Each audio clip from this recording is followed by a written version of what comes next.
let's turn it over and welcome Bishop Oscar Cantu.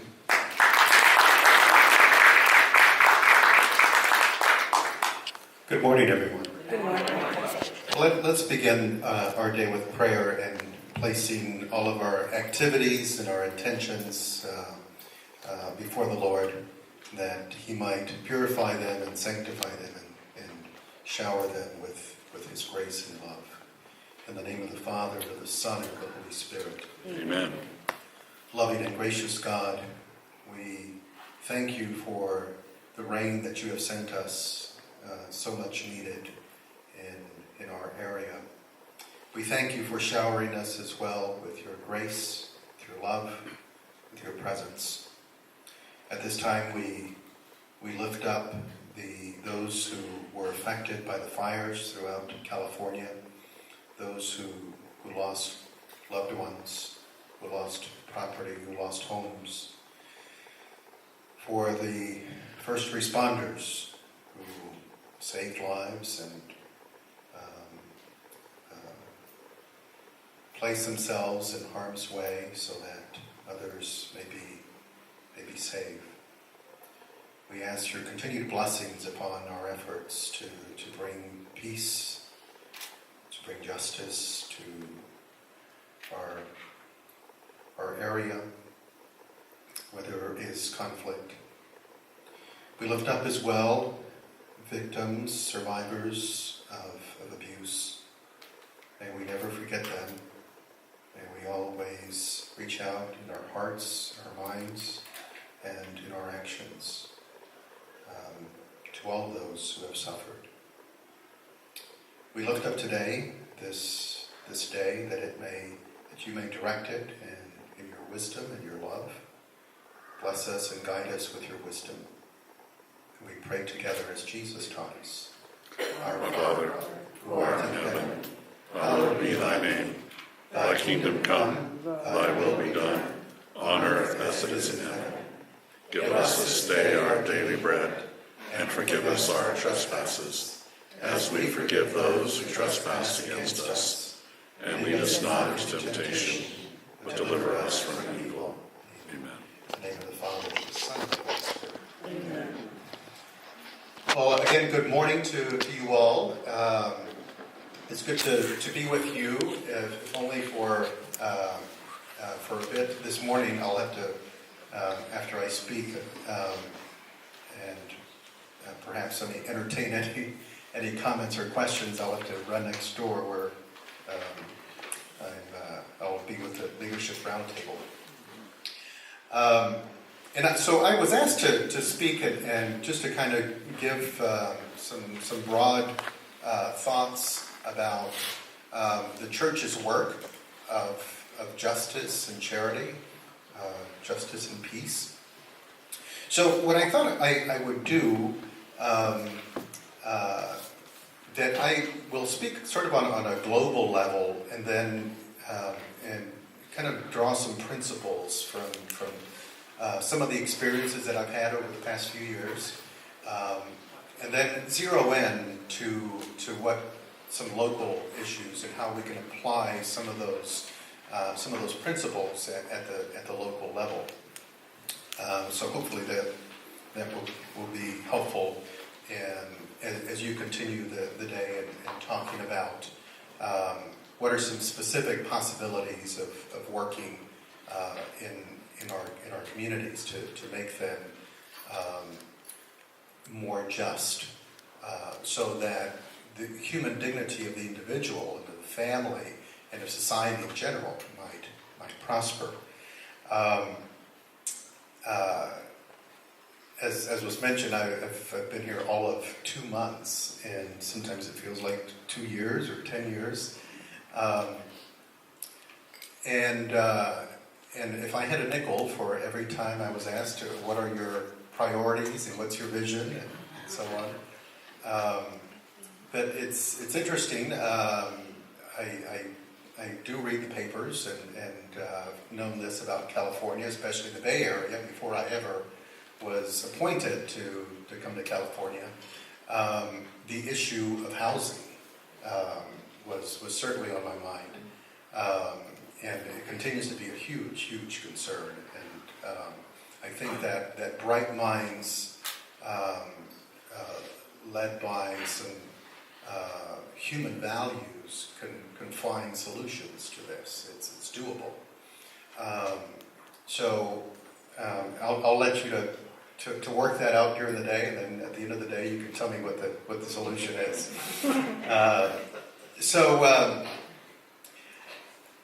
I had the privilege of representing the Catholic bishops in the U.S. The past 3 or 4 years as the chairperson for our Committee on International Justice and Peace.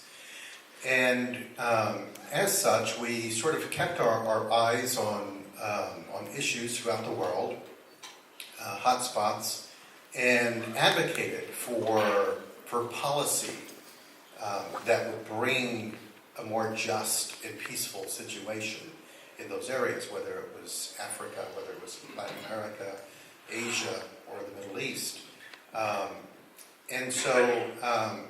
My background is not in international relations. I have a doctorate in sacramental theology, so very applicable to international relations.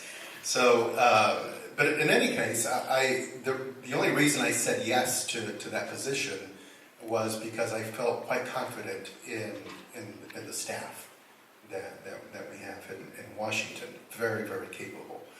And so what I brought to the mix was a pastoral vision. Someone who kind of knows something about what the church teaches and believes, what I teach and believe, and what I try to live, and to bring that in a human and pastoral way to the issues that concern us throughout the world. The details kind of fill in the mix, and the experts were able to help me out with that. So we had a staff member who was the expert in the Middle East issues, another who was expert in Africa, another in Latin America, and another in Asia. And so I traveled to those parts of the world each year, and we would choose out the 2 or 3 hotspots in those areas each year to visit. And the purpose was, first and foremost, it was a solidarity visit. And so we visited the local church to express our solidarity as a church in the United States, that we care about you. You're not forgotten. We're brothers and sisters, even though space separates us, our prayer and our concern does not. And it was amazing how much just that, how far that got us, the appreciation that was seen in people's faces and their expressions. The second part was to listen. To listen to the voice of the church, to listen to civil society groups, to listen to elected leaders, to listen to appointed leaders. And so I sat with a variety of voices and simply listened. And the purpose of that was to fill out a picture so that when we came back, we could advocate in Washington, and we had good relationships with Congress and with the State Department. I was really quite amazed at how well respected our voice was. And I think a good part of that, it was they realized that the connections that we have, that we're there in humanitarian efforts with groups like Catholic Relief Services, that we have contacts with the local church that obviously are embedded in the local reality, and that we have real time and real information that's helpful, and that we have a Catholic social teaching that makes sense. And one of the things, if you take nothing with you from these few minutes that I spent with you, is that the Catholic social teaching is, it goes beyond the sectarian. So it's not just Catholic, it's human. It's about what it means to be truly human. And so these teachings can be used by Muslims. They're useful to Jews. They're useful to people of no faith because they speak of the core of what it means to be human. That is a tremendous value. And that's what is, I believe, appreciated in Washington. That this is not sectarianism. This is what brings justice and peace to the world. And that's not to be minimized. When Syria blew up, and I had just become chair around that time, and my first visit to the Middle East, I sat down with a couple of former American military generals, and just to pick their brain about what they saw, what was going to play out with Syria, and what was the future of Iraq, and so on. And it didn't surprise me, but it was telling that this came from military generals. They said the solution to this is not military. It's one of justice. That people need their space to be able to flourish. We need peace in the region. That was tremendously telling. People who spend their lives trying to keep us safe in the military recognize this. These values that are not sectarian. They're human. And they're societal. They're communal.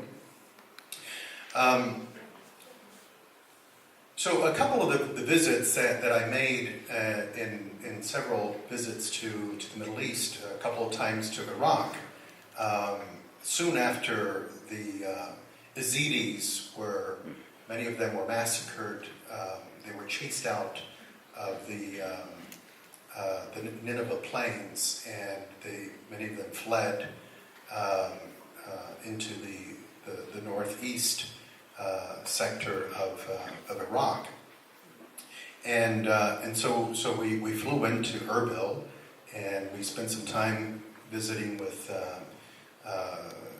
some of the we didn't call them refugees because they were still in their country, but internally displaced persons. They were in Erbil. Then we made our way up north, and all of this is Kurdistan, and to Dahuk. And it was there that Catholic Relief Services was in all of these places, but particularly there. And I was, I have to say, I had never been so proud to be Catholic. And it's not because the people there were Catholic, but it was because Catholic values were being played out on a world stage in the most beautiful and profound way. You remember those scenes of Yazidis being massacred and being chased out of the Nineveh plains, and so some of the Muslims considered them heretical. And so there were Yazidis, there were Muslims, and there were Christians, all mixed in, and internally displaced persons. They had nowhere to live. They fled only with the clothes on their back. The people were absolutely traumatized. The children, thankfully, working with the UN, CRS was able to set up these safe places for children, and they weren't schools, but they were able to deal with some of the initial trauma that they experienced. They saw family members being massacred. They were woken up in the middle of the night, grabbed by their parents, and literally had to run and flee for their lives. So dealing with that initial trauma.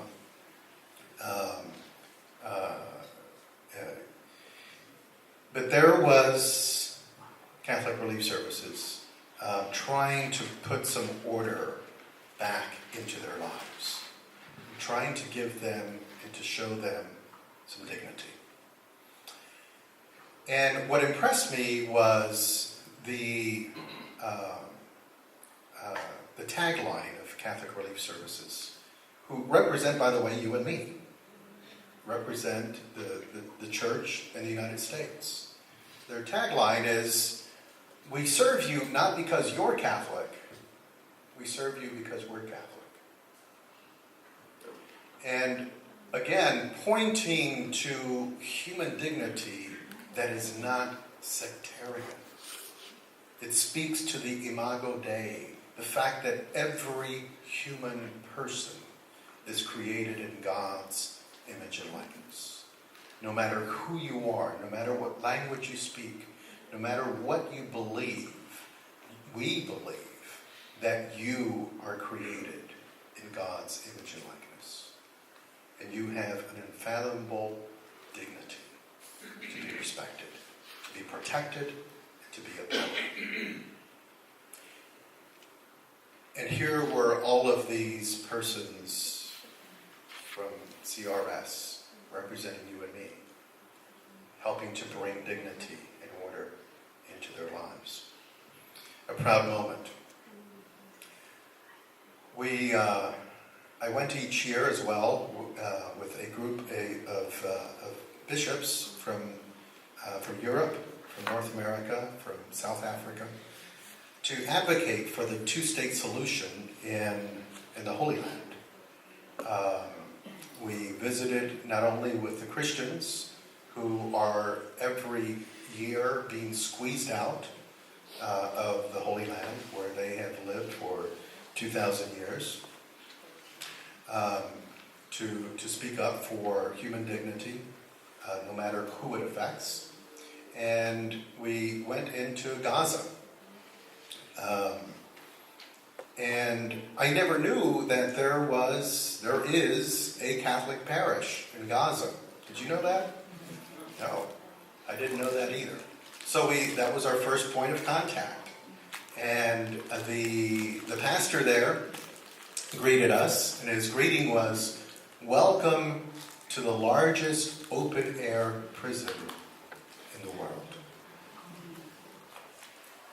Gaza. We worshipped with the local Catholic community. And then we went to, CRS was working there, one of the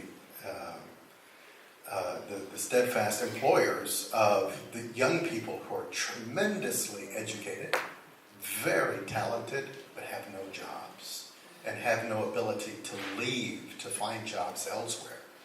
And so, thank goodness, CRS is able to employ them, and they do tremendous work within Gaza. But one of the other things that I didn't know about, that there are 3 Catholic schools in Gaza.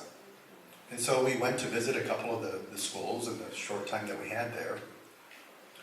And with some of the high school students, we had a nice dialogue.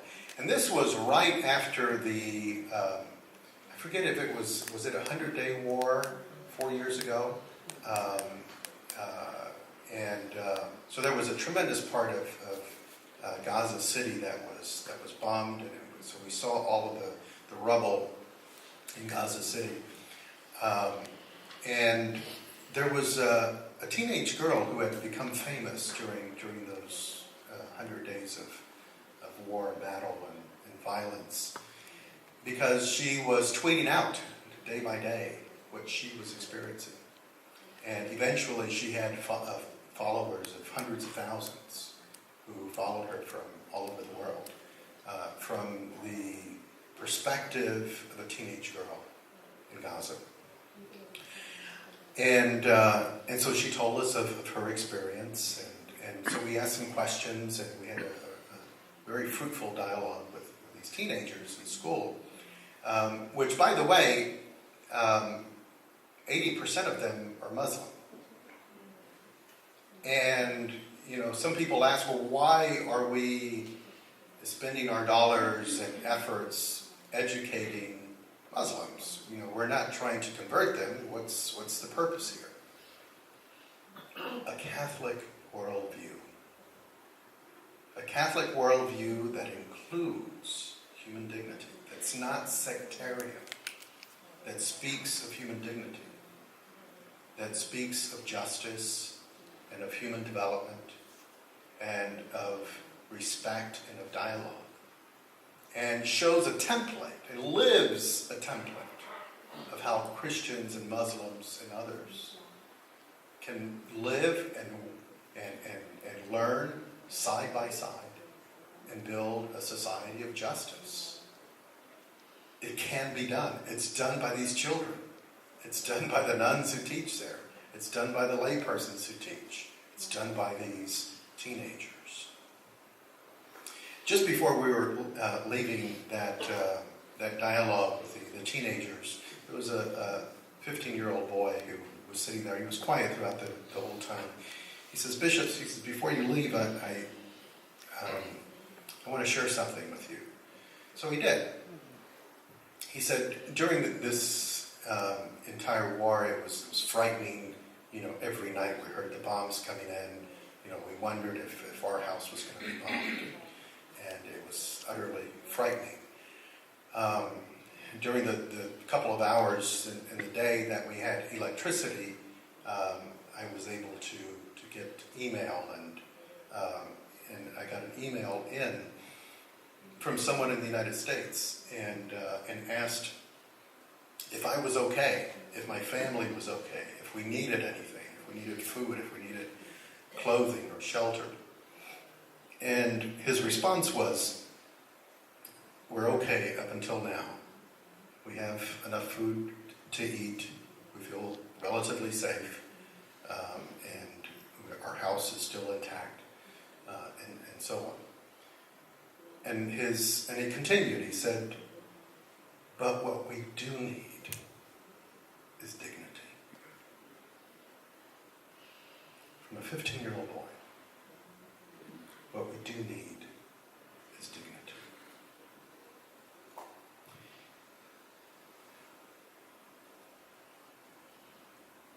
I presume he learned that kind of language in school. Certainly our tradition speaks of human dignity from the mouth of babes.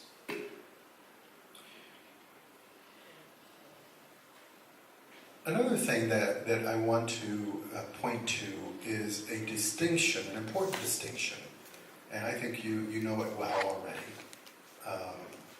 certainly in a lived way, is the distinction between charity and justice. That charity is not the same thing as justice. And so the church, Pope Benedict clarified this, I thought, with beautiful articulation, that the need for charity never ends, because God is love, and God never ends. And so you and I, created in that image and likeness, find fulfillment in love, and expressing that love through charity to others. But charity is not the same thing as justice, because justice is giving to each what is due to them. What is due to them? A lot of things. Safety, housing, health, but also dignity, also relative peace, and so many other things that we can think about.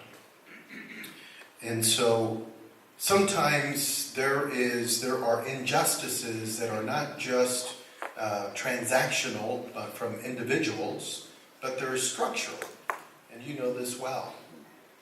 And so how do we think about what those structures are that need to be addressed? Certainly here, the housing issue. It's a structural issue. We know the reasons of how this developed. We've identified it. Now, how do we fix it? So I'll come back to you at the end of the day to find out what the response or answer is. But they walk hand in hand. St. Paul gives us a beautiful phrase in one of his letters, to do the truth in charity. To do the truth in charity. And so justice and charity walk hand in hand. Kind of zeroing in on kind of some local issues. I'll share with you when I became a pastor in Houston, and I had become pastor of my home parish. It was an inner city parish, Mexican American,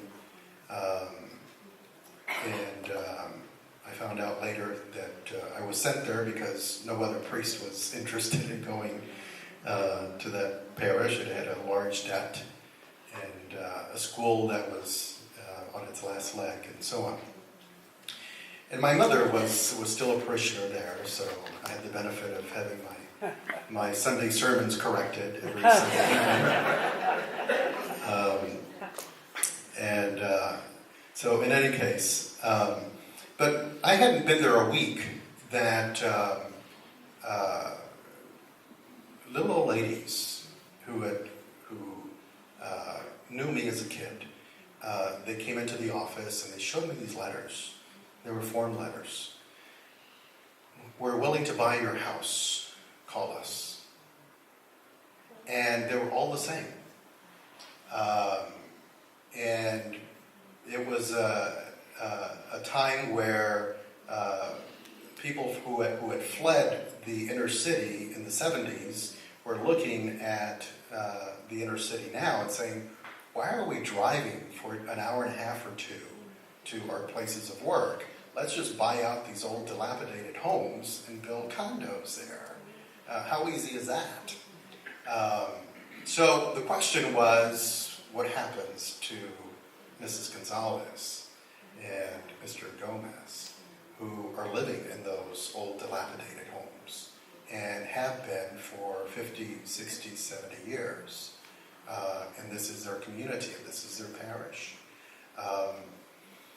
I didn't know how to respond to that. And so I had to reach out.